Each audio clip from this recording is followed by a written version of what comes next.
आभाळ काळं जमत होतं आणि रस्त्यावरून धुकं पसरलं होतं.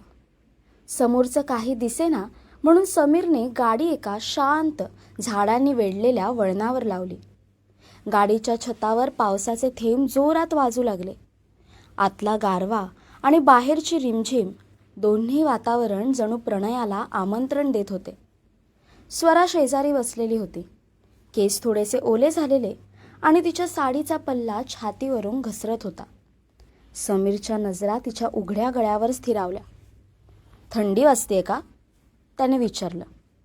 हो, पण तू जवळ असलास तर गरमी होते, ती हळूच हसली.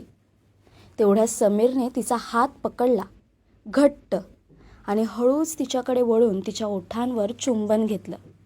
आधी हळूवार, मग खोलवर. पावसाच्या आवाजात त्या चुंबनाचा आवाज हरवला, पण त्यांच्या श्वासांचा आवाज गाडीत घुमू लागला.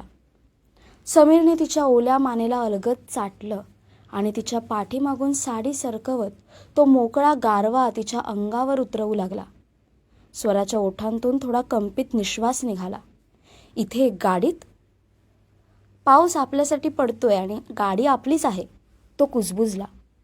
समीरने सीट मागे झुकवली. स्वराला अलगद आपल्यावर घेतलं. तिच्या कुशीत तिचे उरोज गरम झाले होते आणि ती स्वतः त्याच्यावर चढली. तिच्या पाठमोरी हालचाली, अंगाच्या गती, गाडी हळूच थरथरू लागली.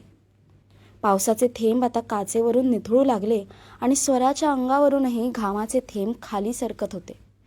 तिने आपले दोन्ही हात त्याच्या छातीवर टेकवले. तिच्या नखांनी हलकेसे ओरखडे काढले.